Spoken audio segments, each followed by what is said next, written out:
रवि, ये लो नाश्ता कर लो। लेकिन तुम इतनी देर से थी कहाँ पर? मैं किचन में थी, माँ और रेखा आंटी के लिए चाय बना रही थी। क्या कहा तुमने? किसके लिए चाय? अरे मैं तुम्हें तो बताना ही भूल गई, माँ और रेखा आंटी आए साक्षी से मिलने के लिए। इनफैक्ट उसके कमरे में ही उससे बात कर रहे हैं। तब तक मैंने ज्योति से कहा कि उनको चाय दे आए और तुम्हें ब्रेकफास्ट देने आ गई, वरना तुम फिर से बिना ब्रेकफास्ट के चले जाते और पूरा दिन भूखा रहते। इसलिए प्लीज ये नाश्ता करके ही ऑफिस जाना। Okay, thank you so much breakfast के लिए, लेकिन तुमने मुझे बताया क्यों नहीं कि माँ और रेखा चाची आई हैं? सॉरी, मेरे दिमाग से ही निकल गया, लेकिन तुम प्लीज ब्रेकफास्ट करके जाना। Last time excuse me. अरे माँ, गुड मॉर्निंग, प्लीज आइए ना। Good morning. कैसे हैं? मैं बिल्कुल, आप कैसी हैं? बस ठीक है। अंबिका बेटा, मुझे जाना पड़ेगा। माँ अभी तो आई हो आप, इतनी जल्दी क्या है जाने की? क्या हुआ? आप परेशान लग रही हो। मुझे बताइए क्या प्रॉब्लम है? एक्चुअली बेटा वो ऑफिस के काम में एक गड़बड़ हो गई है। I mean, एक डील है जिसे मुझे बहुत अर्जेंटली सॉर्ट आउट करना है, इसलिए मुझे जाना पड़ेगा। सो सॉरी बेटा, मैं साक्षी और रेखा जी के साथ वक्त नहीं बिता पाई।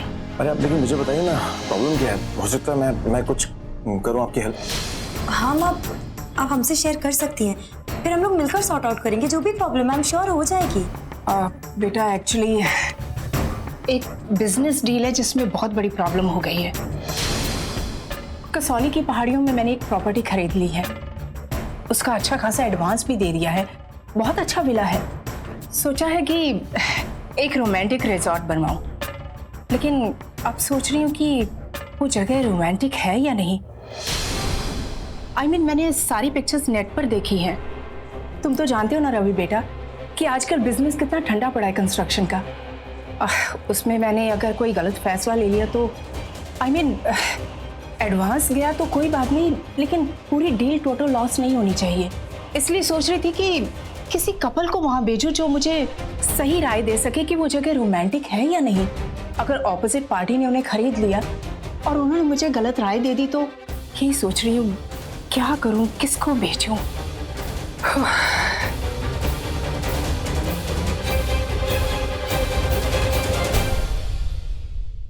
अरे ये मैंने पहले क्यों नहीं सोचा?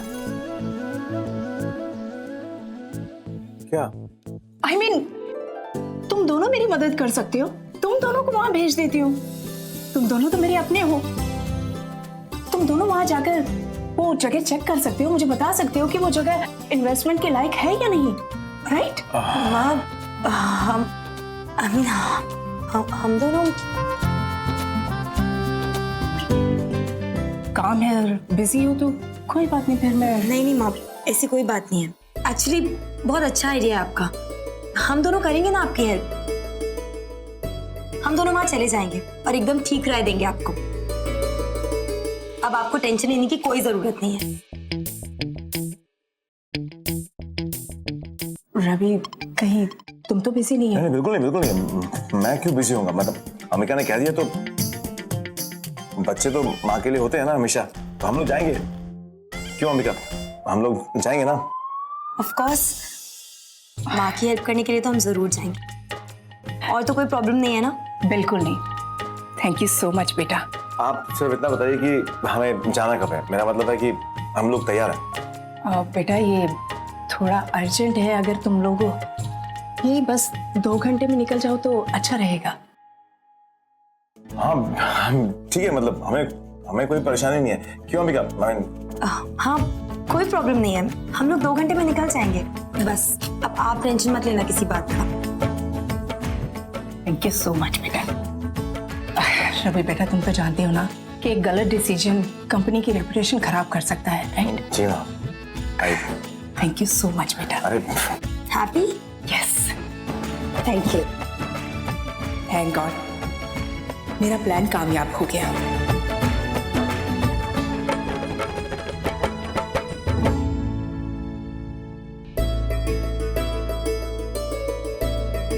लाइक जानकी जी, माफ कीजिएगा, जो आपने सोचा है क्या वो सही होगा?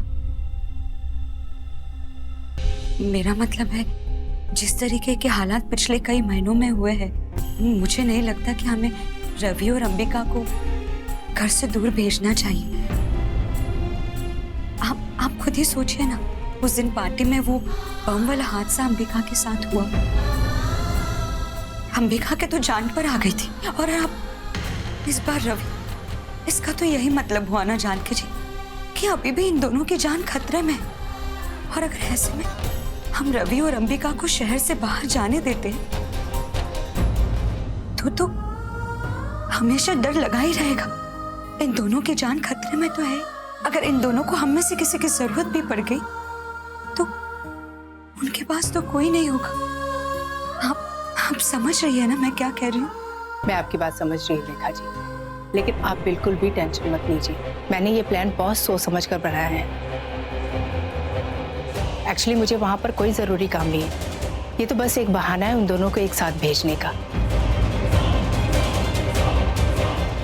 और जहां तक सवाल रहा खतरे का, तो सबसे बड़ा खतरा तो इस घर में मंडराता है उनके सर पर। एक के बाद एक जितने भी अटैक हुए हैं वो सब इस घर में हुए, जिसकी वजह से रवि और अंबिका दोनों एक साथ वक्त नहीं बिता पाए, कहीं हनीमून पर भी नहीं जा पाए। बस ये समझ लीजिए कि ये ट्रिप उनके लिए एक बस हनीमून जैसा रहेगा। वाओ, मतलब सरप्राइज हनीमून। तो दोनों को पता ही नहीं होगा कि वो लोग हनीमून पे हैं। आंटी जी, मानना पड़ेगा आपको, मतलब यू आर ब्रिलियंट। हाँ जानकी जी, ये बात तो सही है। बहुत ही अच्छा होगा, और बहुत दिनों के बाद इन दोनों को एक दूसरे के लिए थोड़ा समय मिलेगा। खुश रहेंगे। बस एक बात का ख्याल रखिएगा कि इस प्लान के बारे में किसी को पता ना चले।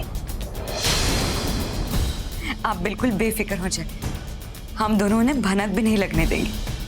डोंट वरी आंटी, ये राज राज ही रहेगा। थैंक यू बेटा।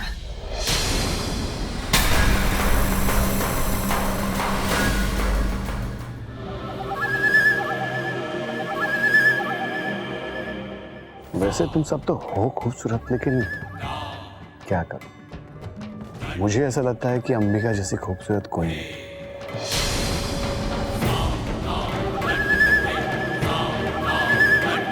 अरे वाह मिस लूथरा, आप यहाँ पे? क्या बात है, फोन पे तो सॉरी बोल दिया था, यहाँ नहीं क्या जरूरत? कोई बात नहीं, अब आइए तो बैठिए। क्या मंगाऊं? चाय, coffee, whisky, rum? I am not here to hang out with you Saqib. मुझे तुम्हें एक बहुत बुरी खबर सुनानी है।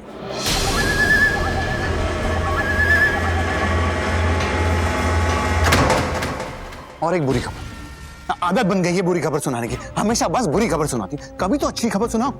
कैसे सुनाऊं तुम्हें अच्छी खबर? हाँ, जब तक हम ऐसे ही हाथ पे हाथ धरे बैठे रहेंगे ना, और जब तक हम यूं ही टाइम वेस्ट करते रहेंगे, मेरे पास तुम्हें सुनाने के लिए कोई अच्छी खबर नहीं होगी, सिर्फ बुरी खबर होगी। वही तो डर लग रहा है तुमसे, हमेशा बस बुरी खबर सुनाती रहती हो। और अब देखो लड़ना शुरू कर दिया। आदत सी हो गई ना तुम्हें। तुम्हारा क्या करूं समझ में नहीं आता मुझे। साकिब, तुम उस घर में नहीं रहती, मैं उस घर में रहती हूँ, and I know what is happening. तुम्हें अंदाजा नहीं है, लेकिन मैं तुम्हें बता रही हूँ, रवि और अंबिका की नजदीकियां इतनी बढ़ गई है that they're going for a honeymoon.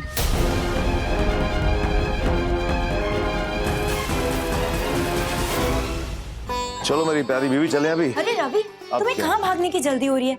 एक बार चेक कर लो, सारा सामान रख लिया ना? वैसे भी तुम्हारी आदत है आधी चीजें घर पे भूल जाने की। तुम्हें कैसे मालूम कि ये मेरी आदत है? क्योंकि हम लोग तो पहली बार ट्रिप पे जा रहे हैं ना। हाँ, हम तो पहली बार जा रहे हैं ट्रिप पर। वो मुझे इसलिए पता है क्योंकि अब तक ना इतने दिन तुम्हारे साथ रहकर मैं तुम्हें अच्छे से पहचान गई हूँ। मैं जानती हूँ तुम जैसे लोगों को जो हमेशा दिखाते हैं कि वो कितने स्मार्ट हैं, ओवर स्मार्ट बिहेव करते हैं, पूरा टाइम बक बक बक बक करते रहते हैं और अपनी काम की चीजें भूल जाते हैं। इसलिए मैं नहीं चाहती कि वहां जाकर तुम मुझसे ही कहो कि ये भूल गया वो भूल गया। इसलिए रिमाइंड करा रही हूँ तुम्हें। तुमने वो ब्राउन जैकेट रख ली ना? बहुत ठंड है वहां पर।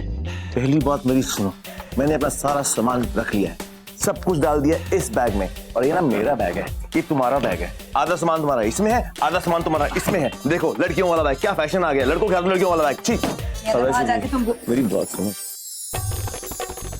तो जैकेट ही क्या जरूरत है? छोड़ो मुझे।